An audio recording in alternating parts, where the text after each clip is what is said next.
You see, in today's battlefield, the enemy doesn't always wear a uniform, and the war doesn't always start with a bullet. The moment you blink, satellites blink back. The world has changed. Intelligent, straw real-time eyes in. The sky intelligence is the first domino to fall when a nation plans to reclaim what's theirs. And India, along with Israel, understands this with brutal clarity. This isn't just strategy. This is foresight weaponized. What we're witnessing behind closed doors, far away from the news cycles and political debates, is the integration of two of the sharpest intelligence apparatuses on Earth. You have the Research and Analysis Wing, RW, from India, and Mossad from Israel. These aren't just agencies. They are institutions built on silence, precision, and results. And together, they've been stitching an invisible net over POK. A net of data, surveillance, patterns, and signals. A net that doesn't just watch, it anticipates. You think the satellites hovering over those ridgelines in Gilgit-Baltistan are accidental? No, they're calibrated. You think drones flying at night along the LOC are for show? No, they're scouting heat signatures, bunker layouts, movement grids.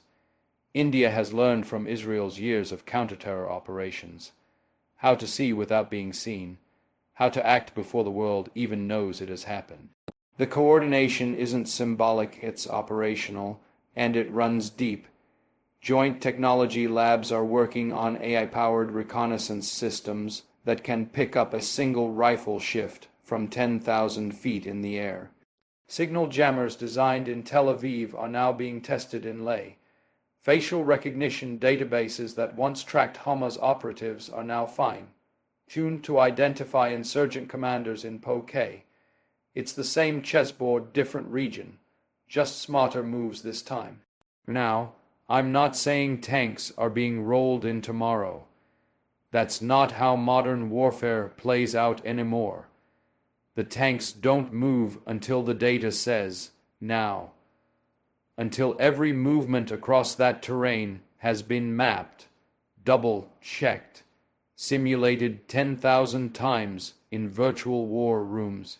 Until the enemy no longer holds surprise, because surprise has been ripped out of their hands, piece by piece.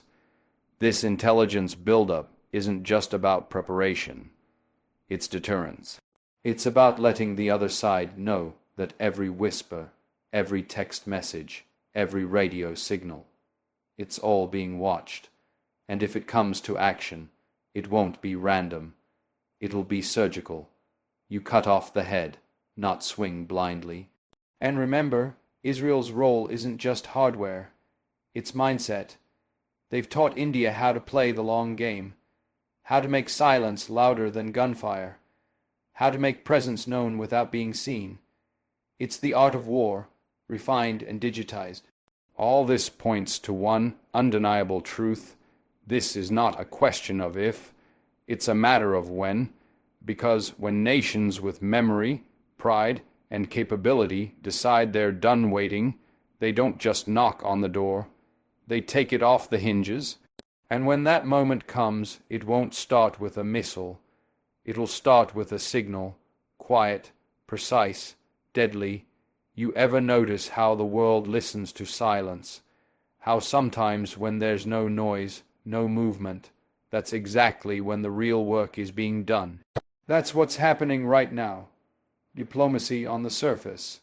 But below that surface, strategy is boiling. India and Israel are not just two nations on paper. They are two forces aligning with purpose, with precision. And while the press talks peace and protocols, the planners, the real ones, the ones who don't speak on record, they're writing a different script. You see, in the public eye, it's all about bilateral ties, trade, defense deals, statements that sound good on news channels. But behind those carefully chosen words are secret understandings, joint assessments, contingency meetings held at undisclosed locations. No press releases, no photos, just action. This isn't a game of posturing. This is the art of silent preparation. And both nations are fluent in that language. Israel doesn't talk much, but it acts with speed and clarity when the time comes. India, historically more restrained, is learning to adapt, to study, to wait, and to strike with precision. And what binds them is this mutual trust, forged not in ceremony, but in necessity. The situation in POK isn't just a territorial dispute.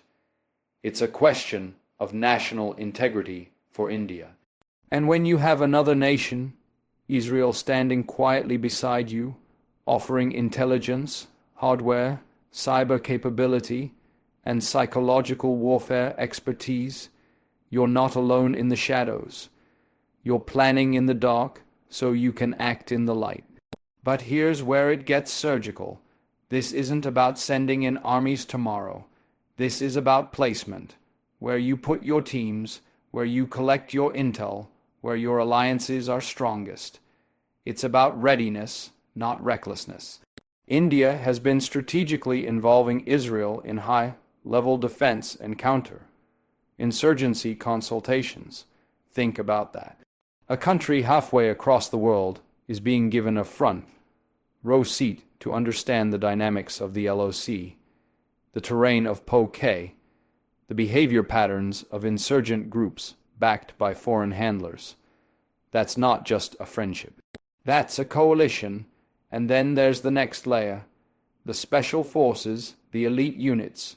You don't just train for mountain warfare and high-altitude night missions for exercise. These joint drills between India's Para-SF and Israel's Seret Matkal are tailored. They're not generic simulations. They are rehearsals. They're running ops in mock terrains that mimic the slopes, the caves, the valleys of POK. Why? Because when the time comes, it won't be about large armies moving in. It'll be about a select few, moving fast, striking hard, disappearing without a trace.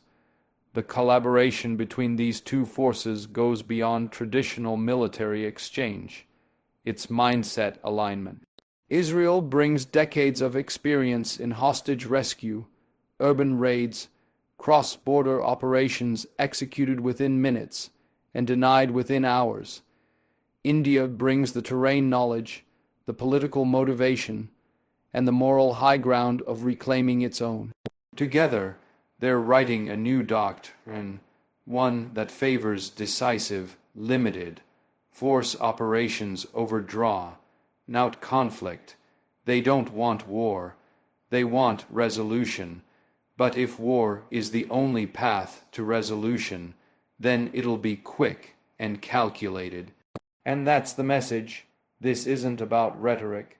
It's about readiness, not chest thumping, not media headlines, just quiet, strategic patience, until silence becomes signal and preparation becomes execution. There's a saying in the Special Forces community, you don't train for war when war begins, you train for war when peace is loudest. And right now, in the mountains of the north and deserts of the south, that's exactly what's happening. India's elite Para-SF and Israel's fearsome Seret Matkal aren't shaking hands for photo ops. They're training side by side in silence for something that could change the map. You don't run joint ops in terrain that mirrors POK unless you've got a purpose stitched into every move. Every rope climb, every high-altitude parachute drop, every midnight extraction drill. They're not preparing for if, they're preparing for when. What sets these forces apart isn't just their skill set, it's the missions they're built for. Deep insertion, target elimination, hostage rescue, black ops behind enemy lines. Both India and Israel understand that conventional warfare in today's world is too messy, too public, too long. You want results. You send shadows. You want clean, surgical outcomes. You don't send battalions. You send ghosts. That's what these special units are. And the fact that they're training together in mirrored environments speaks volumes about what's on the horizon. Now, these exercises aren't just about physical endurance or tactical maneuvering. They're about sinking minds, learning how the other thinks, moves, adapts. When you conduct joint training at this level, it's because you plan to rely on each other when it counts. Not on paper, not in some future think tank scenario, but when a mission is live, the stakes are real, and the consequences ripple across borders. These aren't two teams shaking hands after a simulation. These are two forces building silent chemistry, trust without words. That's what makes them dangerous. It's no coincidence that Israel is sharing urban warfare protocols used in Gaza or covert insertion techniques developed in Syria. And it's no coincidence that Indian special ops are refining their mountain combat methods, layering in Israeli innovation. These collaborations are forming a hybrid model of warfare, where India brings the terrain expertise and local intelligence, and Israel brings the tech, the speed, and the ruthlessness that's kept it secure in a hostile region for decades. What's unfolding here isn't just preparation, it's evolution. You've got exercises where units conduct simultaneous raids, drone-assisted strikes, electronic warfare simulations, all designed for short-window operation. The kind of missions that would take out key POK insurgent command centers before sunrise, neutralize arms supply depots in minutes, and vanish without leaving footprints. This isn't about capturing land with boots, it's about flipping the equation, making it impossible for the enemy to hold territory when every safe house, every tunnel, every escape route is mapped, monitored, and primed for precision engagement. There's no grand announcement about these preparations. That's the point. You don't declare you're ready. You show it when it matters. That's how these men train. That's how these nations move. They aren't setting up for a draw, not battle. They're designing a lightning operation. Fast, lethal, denied, if necessary, and entirely within their right to act when national sovereignty is violated. Because at the end of the day, when silence breaks and the order drops, it won't be with noise. It'll be with the whisper of boots landing where maps say they shouldn't be. And by the time the world blinks, the job will be done. Before a single soldier crosses a border, before a drone takes flight or a jet engine roars across a valley, there's a war that starts silently. A war for the mind, a war for perception. And right now, India and Israel are already engaged in that quiet conflict over POK. It's not about bombs or bullets. It's about belief. Because if you want to reclaim land, you must first reclaim the narrative. You must shift the way people see, think, and feel about that territory. That's where psychological warfare steps in, not with force, but with finesse. The battle for POK isn't only being fought on ridgelines and checkpoints. It's being waged on screens, in whispers, through ideas. And that battle is intensifying. Joint psychological operations, yes, coordinated between Indian and Israeli strategic planners, are laying the groundwork to shape local sentiment. This isn't conspiracy. This is calculated influence. Radio waves, social media campaigns, localized messaging in dialects spoken only in the valleys of Gilgit, Muzaffarabad, Neelam. It's targeted, it's precise, and it's designed to pierce the fog of propaganda that's blanketed the region for decades. When you study Israel's playbook, you see mastery in psychological warfare, how they use information not just to report, but to reshape. India has taken that page and is adapting it to the ground realities of POK. They're not just planting flags, they're planting questions. Questions in the minds of locals who've been fed lies for years. Who's really looking out for them, who's providing development, infrastructure, dignity, who's watching their backs when foreign extremists roll into their villages. And it doesn't stop at information. It's also about undermining enemy morale. Carefully crafted disinformation campaigns are seeding doubt among insurgent ranks. Messages about desertions, intercepted calls about ammunition shortages, blurred images of high-value targets being watched, none of it random, all of it deliberate, the goal, to make the opposition question their security, their command, their chances. Because once fear creeps in, hesitation follows, and hesitation is fatal in combat.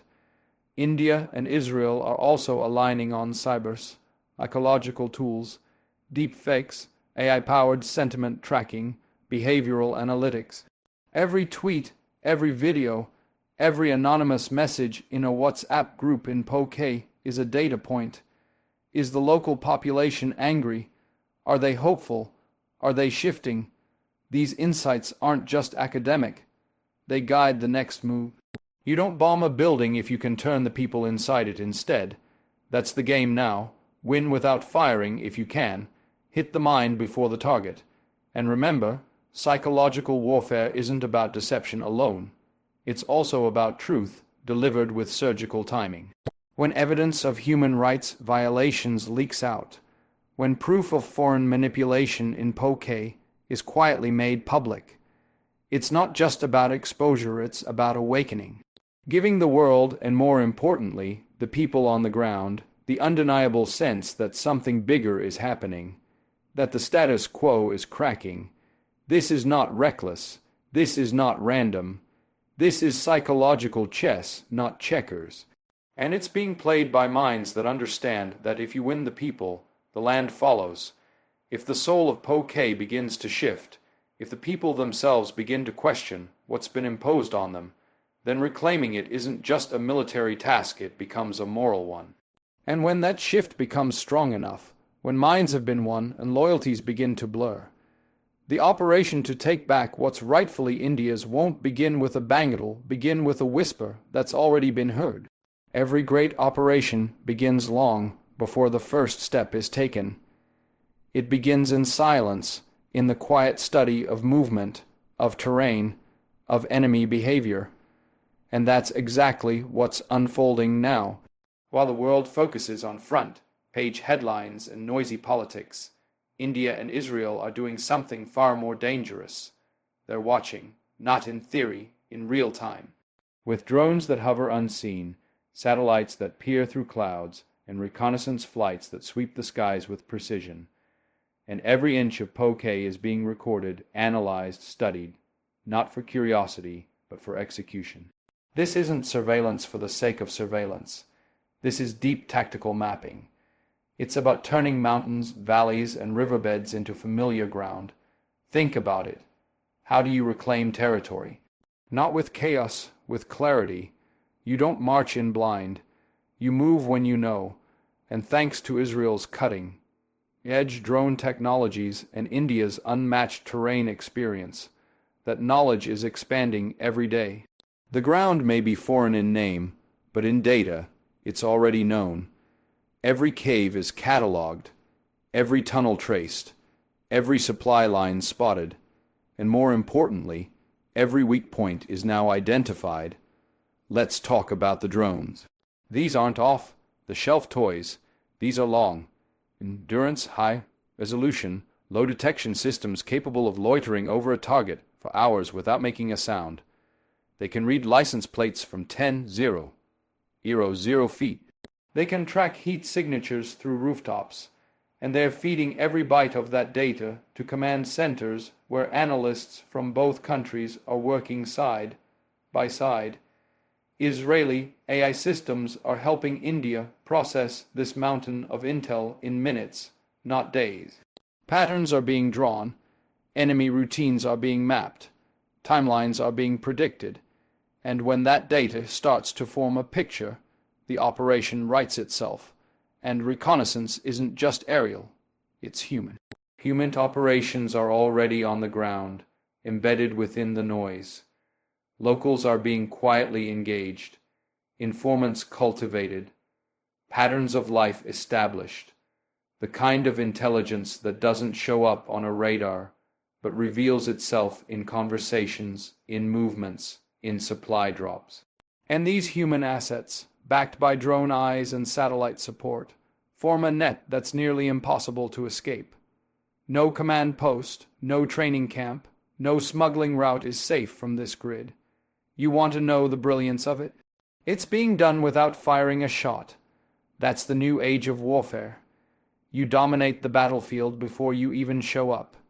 You know where to strike, when to strike, and how hard.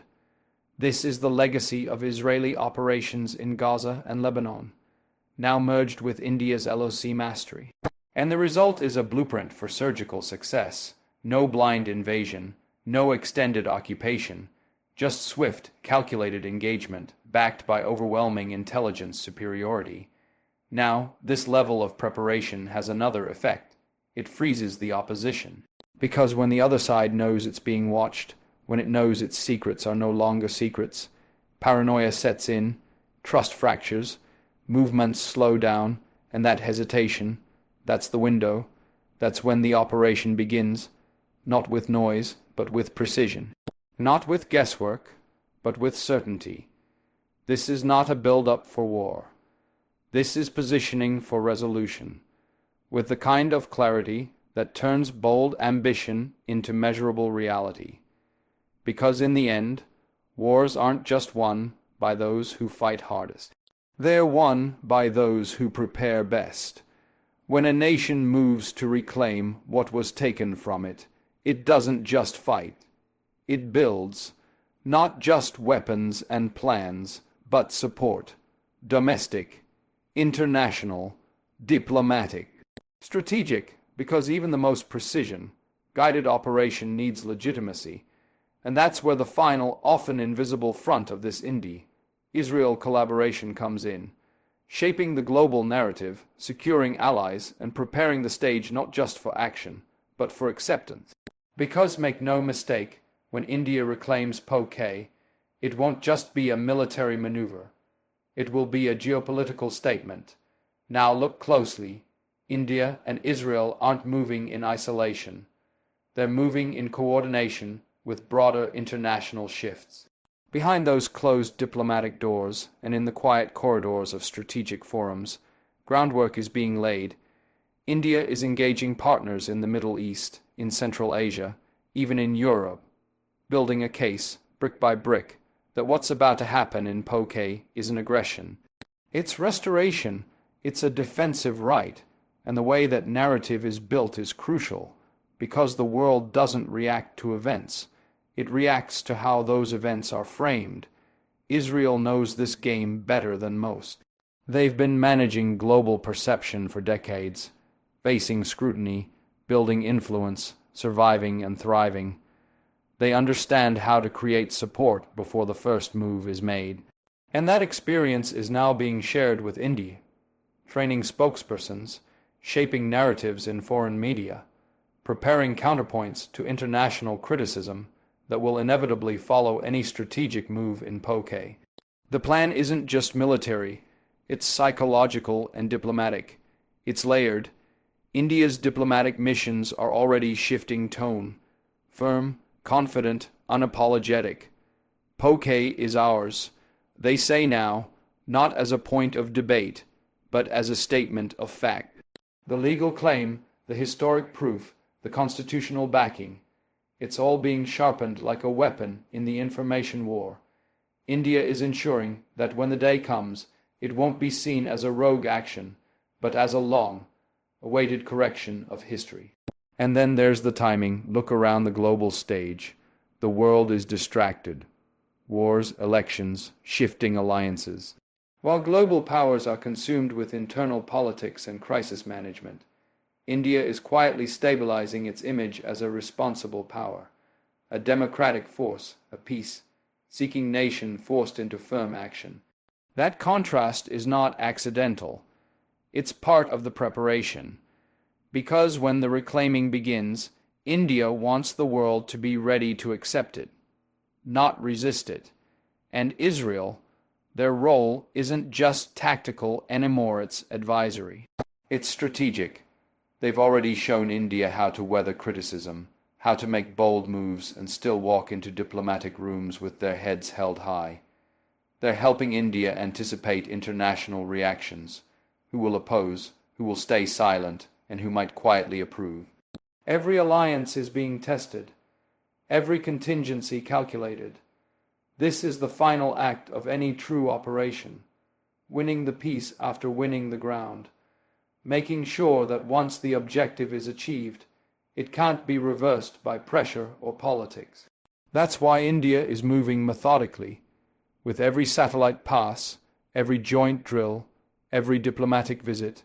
The foundation is being laid, not just for military success, but for international recognition of what's to come. Because when the action is finally taken, it won't just be the enemy that's caught off guard, it'll be the world, watching something that was once seen as impossible become inevitable